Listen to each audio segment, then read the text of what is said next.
ನಮಸ್ತೆ, good morning ಎಲ್ರಿಗೂ. ಇವತ್ತು ಭಾನುವಾರ. ನನಗೆ ವಿಡಿಯೋ ಯಾವಾಗ ಅಪ್ಲೋಡ್ ಆಗುತ್ತೋ ಗೊತ್ತಿಲ್ಲ, ಆದರೆ ನನಗೆ ಭಾನುವಾರ ಇವತ್ತು ರಜಾ ದಿನ. ಹಾಗಾಗಿ ನಮ್ಮಮ್ಮ ಇರಲಿಲ್ಲ ಮನೇಲಿ, ಮತ್ತು ಕೆಲಸ ಎಲ್ಲ ನನ್ನದೇ ಆಗಿತ್ತು. ನಾನಿವತ್ತು ಕಿಚನ್ ಕ್ಲೀನಿಂಗು ಇಟ್ಕೊಂಡಿದ್ದೆ. ಕಿಚನ್ನ ಫಳಫಳ ಹೊಳೆಯೋ ಥರ ಮಾಡಬೇಕು ಅಂತ ಟಾರ್ಗೆಟ್ ಇಟ್ಕೊಂಡಿದ್ದೆ. ನಾವು ಸಾಮಾನ್ಯವಾಗಿ ಬೆಳಿಗ್ಗೆ ಎದ್ದ ತಕ್ಷಣ ಏನು ನಿತ್ಯ ಕರ್ಮಗಳೆಲ್ಲ ಮುಗಿಸ್ಕೊಂಡು ನಾವು ಟೀ ಅಥವಾ ಕಾಫಿ ಕಷಾಯ ಏನಾದರೂ ಹೊರಗಡೆ ಒಂದು ರೌಂಡ್ ಗಾರ್ಡನಲ್ಲಿ ಓಡಾಡ್ಕೊಂಡು ಬರೋದು ಅಭ್ಯಾಸ. ನಾವು ತೋಟದಲ್ಲಿರೋ ಹೂಗಳೆಲ್ಲ ನೋಡಿಕೊಂಡು ಎಲ್ಲ ಗಿಡಗಳನ್ನು ನೋಡೋದು ಒಂದು ಅಭ್ಯಾಸ. ಆ ಥರ ನೋಡ್ತಾ ಇದ್ದಾಗ ನನಗೆ ಹಣ್ಣುಗಳು, ಸಪೋಟ ಹಣ್ಣುಗಳು ದೊಡ್ಡ ಸೈಜ್ ಬಂದಿತ್ತು, ಕೀಳೋ ಸೈಜ್ ಬಂದಿತ್ತು. ಹಾಗಾಗಿ ಅದನ್ನು ಕೀಳ್ತಾ ಇದ್ದೀನಿ. ವ್ಲಾಗ್ ಕಾನ್ಸೆಪ್ಟ್ ನನಗೆ ಹೊಸದು, ಇದು 2ನೇ ವ್ಲಾಗ್ ಅನಿಸುತ್ತೆ ನಂದು. ಆಮೇಲೆ ನಾನು ಭಾನುವಾರ ಒಂದೇ ದಿನ ನಾವು ಬಟ್ಟೆ ವಾಶ್ ಮಾಡೋದು. ಈ ಹಬ್ಬ ಹರಿದಿನಗಳು ಬಂದಾಗ ಮಾತ್ರ 2-3 ಸಲ ವಾಶ್ ಹಾಕ್ಕೊಳ್ತೀವಿ. ಮ್ಯಾಟ್ಸು, ಬೆಡ್ಶೀಟ್ಸು, ಬ್ಲ್ಯಾಂಕೆಟ್ಸ್ ಅದೆಲ್ಲ ಹಾಕ್ತೀವಿ.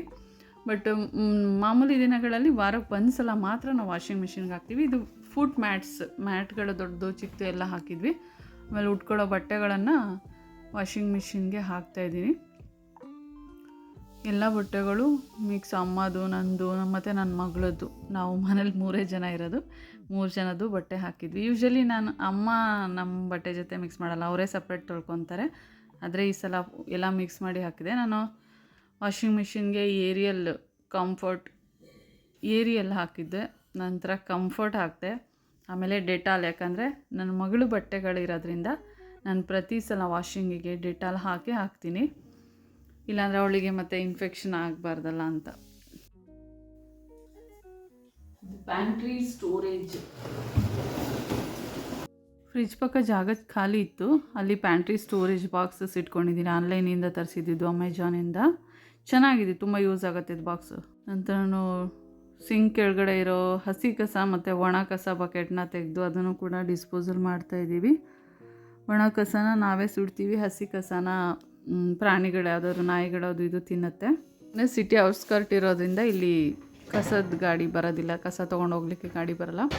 ಮತ್ತು ನಂದು ಒಗ್ಗರಣೆ ಡಬ್ಬಿ ಖಾಲಿಯಾಗಿತ್ತು, ಅದರಲ್ಲಿ ಜೀರಿಗೆ, ಅರಿಶಿನ, ಕಡಲೆಬೇಳೆ ಖಾಲಿಯಾಗಿತ್ತು. ಅದನ್ನು ಮತ್ತೆ ರೀಫಿಲ್ ಮಾಡಿ ಇಡ್ತಾಯಿದ್ದೀನಿ. ಒಗ್ಗರಣೆ ಡಬ್ಬಿನೂ ನಾನು ಅಮೆಜಾನಲ್ಲಿ ತರಿಸಿದ್ದು, ಅದ್ರ ಬಗ್ಗೆ ಒಂದು ವೀಡಿಯೋ ಮಾಡಿದ್ದೀನಿ. ಅದೊಂದೇ ಅಲ್ಲ, ಮನೆಗೆ ತುಂಬ ಉಪಯೋಗಕ್ಕೆ ಬರುವಂಥ ಒಂದು 4-5 ವಸ್ತುಗಳದ್ದು ವೀಡಿಯೋ ಮಾಡಿದ್ದೀನಿ. ನಾನು ಅಮೆಜಾನ್ ಅಂತ ಒಂದು ವೀಡಿಯೋ ಇದೆ, ಬೇಕಿದ್ರೆ ನೋಡಬಹುದು. ನನಗೆ ಮನೆ ತುಂಬ ಆರ್ಗನೈಸ್ಡಾಗಿ ಇರಬೇಕು, ತುಂಬ ನೀಟಾಗಿ ಇಟ್ಕೋಬೇಕಂತ ಆಸೆ. ಬಟ್ ನಾನು ಕೆಲಸಕ್ಕೆ ಹೋಗೋದ್ರಿಂದ, ವಾರ ಪೂರ್ತಿ ಕೆಲಸಕ್ಕೆ ಹೋಗೋದ್ರಿಂದ ಸ್ವಲ್ಪ ನಮ್ಮ ನಿರೀಕ್ಷೆಗೆ ತಕ್ಕ ಹಾಗೆ ಮನೆನ ಇಟ್ಕೊಳ್ಳೋದು ಕಷ್ಟ. ಆದರೂ ಟ್ರೈ ಮಾಡ್ತೀನಿ ನಾನು ಇಟ್ಕೊಳ್ಳಿಕ್ಕೆ, ಮನೆ ನೀಟಾಗಿ ಇಟ್ಕೊಳ್ಳಿಕ್ಕೆ. ನನಗೆ ಕಿಚನ್ ಕ್ಲೀನಿಂಗ್ ವರ್ಕ್ ಇರೋದ್ರಿಂದ, ಮತ್ತು ನನಗೆ ಅಮ್ಮನೂ ಇಲ್ಲ ಅಡುಗೆ ಮಾಡಲಿಕ್ಕೆ ಅಥವಾ ತಿಂಡಿ ಮಾಡ್ಕೊಳ್ಲಿಕ್ಕೆ ಅಮ್ಮ ಇಲ್ಲ. ಹಾಗಾಗಿ ಇಪ್ಪಿ ಮಾಡ್ಕೊಳ್ಳೋಣ ಅಂದ್ಕೊಂಡೆ, ಬಟ್ ಇಪ್ಪಿ ಯಾಕೋ ಬೇಡ ಅನಿಸು ಬೇಗ. ಅದಕ್ಕೆ ನನಗೆ ಅವಲಕ್ಕಿ ತುಂಬ ಇಷ್ಟ. ಅದಕ್ಕೆ ನಾನು ಅವಲಕ್ಕಿ ವೀಕ್ ಡೇಸಲ್ಲಿ ಅವಲಕ್ಕಿ ಸರಿ ಹೋಗಲ್ಲ ತಿನ್ನಲಿಕ್ಕೆ. ಹಾಗಾಗಿ ನಾನು ಇವತ್ತು ಸಂಡೇ ಅವಲಕ್ಕಿ ಮಾಡ್ಕೊಂಡು ಆರಾಮಾಗಿ ಅವಲಕ್ಕಿ ಎಂಜಾಯ್ ಮಾಡ್ಕೊಂಡು ತಿನ್ನಬೇಕು. ಸೊ ಅವಲಕ್ಕಿ ತಿಂಡಿ. ಅವಲಕ್ಕಿ ನಾನು ಮಾಡೋದ್ರಿಂದ ನಮ್ಮಮ್ಮ ಮಾಡೋ ಅವಲಕ್ಕಿ ನಂಗೆ ತುಂಬ ಇಷ್ಟ. ಅವ್ರು ಮಾಡಿಕೊಟ್ಟ ತಕ್ಷಣ ಬಿಸಿ ಬಿಸಿ ಅವಲಕ್ಕಿ ತಿನ್ನೋಕ್ಕೆ ನಂಗೆ ತುಂಬ ಇಷ್ಟ. ಆದರೆ ಇವತ್ತು ನಾನೇ ಮಾಡ್ಕೊಳ್ತಾ ಇದ್ದೀನಿ. ನಾನು ಮಾಡಿದ ಅವಲಕ್ಕಿ ಅಷ್ಟಕ್ಕಷ್ಟೇ. ಅವಲಕ್ಕಿ ರೆಡಿ ಆಯಿತು. ಅದಕ್ಕೆ ಇವಾಗ ಮೇಲೆ ಸ್ವಲ್ಪ ಕಡಲೆ ಪುಡಿ, ಹುರಿಗಡಲೆ ಪುಡಿ ಮತ್ತು ಸ್ವಲ್ಪ ಕಾಯಿ ತುರಿ ಮಿಕ್ಸ್ ಮಾಡ್ತೀನಿ. ನಮ್ಮ ಕಡೆ ಎಲ್ಲದಕ್ಕೂ ಕಾಯಿ ತುರಿ, ಚಿತ್ರಾನ್ನಕ್ಕೆ, ಅವಲಕ್ಕಿಗೆ, ಉಪ್ಪಿಟ್ಟಿಗೆ ಎಲ್ಲದಕ್ಕೂ ಕಾಯಿ ತುರಿ ಅಭ್ಯಾಸ. ನನ್ನ ಮಗಳು ಬೆಳಗ್ಗೆನೇ ಇಪ್ಪಿ ಮಾಡಿಸ್ಕೊಂಡು ತಿಂದು, ಹಾಗಾಗಿ ನಾನು ಒಬ್ಬಳೇ ತಿಂಡಿ ತಿಂತಾಯಿದ್ದೀನಿ. ಅಮ್ಮ ಇರಲಿಲ್ಲ, ಊರಿಗೆ ಹೋಗಿದ್ರು. ಸಂಜೆ ಜಾಯ್ನ್ ಆಗ್ತಾರಮ್ಮ. ನಾನು ಹಾವಿಂಗ್ ಕಷಾಯ ಕುಡಿತಾಯಿದ್ದೀನಿ. ಟೀ ಬ್ರೆಡ್ಡು ಏನೂ ಸಾಕಾಗಿಲ್ಲ, ಸುಸ್ತಾಗ್ತದೆ ನೋಡಿ. ಸ್ವಲ್ಪ ಅಲ್ಲೆಲ್ಲ ಅರೇಂಜ್ ಮಾಡೋಣ ಅಂತ ಎಲ್ಲ ತೆಗೆದು ಹಾಕ್ತಾಯಿದ್ದೆ. ಆಗಲ್ಲ, ತಿಂಡಿ ತಿನ್ನಲೇಬೇಕಂತ ತಿಂಡಿ ಮಾಡಿಕೊಂಡು ತಿಂದಾಯಿತು. ಇವಾಗ ಕಷಾಯ ಕುಡಿತಾಯಿದ್ದೀನಿ. ಕಷಾಯ ರೆಸಿಪಿ ಕೂಡ ನಾನು ಶೇರ್ ಮಾಡಿದ್ದೀನಿ, ಬೇಕಾದರೆ ನೋಡ್ಬೋದು. ನಾನಿವಾಗ ಕ್ಲೀನಿಂಗ್ ಮಾಡ್ತಾಯಿದ್ದೀನಿ. ಇದು ಇಟಾಲಿಯನ್ ಕಿಚನ್ ಏನಿರುತ್ತೆ ಅದು ಬೇಗ ಗಲೀಜಾಗಿಬಿಡುತ್ತೆ.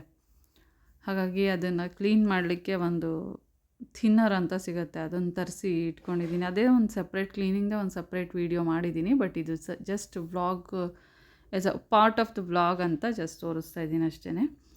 ಮೈಕ್ರೋವೇವ್ ಓವನ್ ನಾನು ತೊಗೊಂಡೆ, ಬಟ್ ಅಷ್ಟು ಯೂಸ್ ಮಾಡಲ್ಲ. ಇದು ಕಾಫಿ ಮೇಕರು, ಇದು ಅಷ್ಟೇ ಕಾಫಿ ಮೇಕರ್. ನಂಗೆ ಫಿಲ್ಟರ್ ಕಾಫಿ ತುಂಬ ಇಷ್ಟ ನನಗೆ, ಹಾಗಾಗಿ ತರಿಸ್ಕೊಂಡೆ. ಅದನ್ನು ಇವಾಗ ಜಾಸ್ತಿ ಯೂಸ್ ಮಾಡ್ತಾಯಿಲ್ಲ ನಾನು. ಕಿಚನ್ ಕ್ಲೀನ್ ಮಾಡೋ ಬದಲು ಧೂಳು ಹೊಡ್ಕೊಳ್ತಾ ಇದ್ದೀನಿ ಎಲ್ಲ ಕಡೆನೂ, ಮೇಲ್ಗಡೆ ಇರೋ ಧೂಳನ್ನ. ಕ್ಲೀನಿಂಗ್ ಕೆಲಸ ಜಾಸ್ತಿ ಇದ್ದಿದ್ದರಿಂದ ಊಟದ ಕಡೆ ಅಷ್ಟು ಗಮನ ಕೊಟ್ಟಿಲ್ಲ. ಬೆಳಿಗ್ಗೆ ತಿಂಡಿ ತಿಂದಿದ್ದಷ್ಟೇ. ಒಟ್ಟಿಗೆ ಇವಾಗ ಮಧ್ಯಾಹ್ನ ಊಟ ರೆಡಿ ಮಾಡ್ತಾಯಿದ್ದೀನಿ. ಶೇಂಗಾ ತಂಬಳಿ ಇದು, ಹಸಿಮೆಣ್ಸಿನ್ಕಾಯಿ, ಶೇಂಗಾ, ಜೀರಿಗೆ, ಹುಣಸೆ ಹಣ್ಣು ಇದೇನೋ ಸಮಥಿಂಗ್ ಹಾಕಿ, ಬೆಳ್ಳುಳ್ಳಿ ಹಾಕಿ ರುಬ್ಬಿದಾಯಿತು. ಇವಾಗ ಇದು ಮುದ್ದೆಗೆ ಅನ್ನ ಹಾಕಿ ಮುದ್ದೆ ಮಾಡೋದು ನಾವು. ರವೆ ಅಥವಾ ಅನ್ನ ಏನಾದರೂ ಒಂದು ಹಾಕ್ತೀವಿ. ಇಲ್ಲೇ ಸ್ಪೆಷಲ್ ಅಲ್ವಾ, ಸ್ವಲ್ಪ ಸ್ವೀಟ್ ಇರಲಿ ಅಂತ ಗೋಧಿ ರವೆ ಪಾಯಸ. ಹಂಚ್ಕೊಳ್ಳಿಕ್ಕೆ ಸ್ವಲ್ಪ ಒಣ ಮೀನು ಫ್ರೈ ಮಾಡಿದೆ, ಬಂಗಡೆ ಮೀನು ಫ್ರೈ. ಮುದ್ದೆ ಬಗ್ಗೆ ಹೇಳಬೇಕಂದ್ರೆ ನನಗೆ ಬರೀ ಹಿಟ್ಟಲ್ಲಿ ಮುದ್ದೆ ಮಾಡ್ಲಿಕ್ಕೆ ಬರಲ್ಲ, ಗಂಟಾಗುತ್ತೆ, ಬೇಯಲ್ಲ, ಸ್ವಲ್ಪ ಫೇಲ್ಯೂರ್ ಆಗುತ್ತೆ ಮುದ್ದೆ. ಹಾಗಾಗಿ ನಾನು ಅನ್ನ ಅಥವಾ ರವೆ ಹಾಕಿದ್ರೆ ಮಾಡ್ಬೋದು. ನಾನು ತುಂಬ ವರ್ಷಗಳ ನಂತರ ಮೊದಲನೇ ಬಾರಿ ಮುದ್ದೆ ಮಾಡ್ತಾ ಇರೋದು. ಸ್ವಲ್ಪ ಗಟ್ಟಿಯಾಗಿತ್ತು ಮುದ್ದೆ. 3 ಮುದ್ದೆ ಮಾಡಿದೆ. ಅದೇ ಸೌತೆಕಾಯಿನ ಸಿಪ್ಪೆ ಹೆರಿತಾ ಇದ್ದೀನಿ. ನನ್ನ ಮಗಳಿಗೆ ಸಿಪ್ಪೆ ಸಮೇತ ತಿನ್ನಲಿಕ್ಕೆ ಇಷ್ಟ ಆಗೋಲ್ಲ, ಹಾಗಾಗಿ ಸಿಪ್ಪೆ ಹೆರೆದು ಸೌತೆಕಾಯಿನ ಇಡ್ತಾಯಿದ್ದೀನಿ. ಪಾಯಸ ರೆಡಿಯಾಗಿತ್ತು, ಅದನ್ನು ಸರ್ವಿಂಗ್ ಬೌಲ್ಗೆ ಹಾಕ್ತಾಯಿದ್ದೀನಿ. ಅಮ್ಮ ಬಂದಿದ್ದರು, ಅವ್ರಿಗೆ ರೆಸ್ಟ್ ಮಾಡಲಿಕ್ಕೆ ಹೇಳಿದೆ, ಜರ್ನಿ ಮಾಡಿ ಬಂದ್ಯಾರಂತ. ನಾನು ಊಟಕ್ಕೆ ರೆಡಿ ಮಾಡ್ತಾಯಿದ್ದೀನಿ. 3 ಮುದ್ದೆ, 3 ಬೌಲ್ ಪಾಯಸ, ಸೌತೆಕಾಯಿ, ಒಣ ಮೀನು. ಮತ್ತು ಪಾಯಸ ಇದರಿಂದ ಅನ್ನ ಮಾಡಿಲ್ಲ, ಮುದ್ದೆ ಪಾಯಸ ಅಷ್ಟೇ ಊಟ ಮಾಡ್ತಾರೆ ಅಮ್ಮ ಮಗಳು. ಆವತ್ತೇ ವಿಶೇಷ ಅನ್ನೋ ಹಾಗೆ ಬ್ರಹ್ಮಕಮಲ ಅರಳಿತ್ತು ಮನೇಲಿ. ಇದು ಮಿಡ್ನೈಟ್ ಅರಳತ್ತಂತೆ. ನಾನು ವಿಡಿಯೋ ತೆಗೆಯುವಾಗ 7:40 ಆಗಿತ್ತು, ಅವಾಗ ಇಷ್ಟೇ ಅರಳಿತ್ತು. ಇನ್ನೊಂದು ಸಲ ಪೂರ್ತಿ ಅರಳದಾಗ ತೋರಿಸ್ತೀನಿ. ನಿಮ್ಮ ಸಮಯ ನನಗೆ ಕೊಟ್ಟಿದ್ದಕ್ಕಾಗಿ ಧನ್ಯವಾದಗಳು.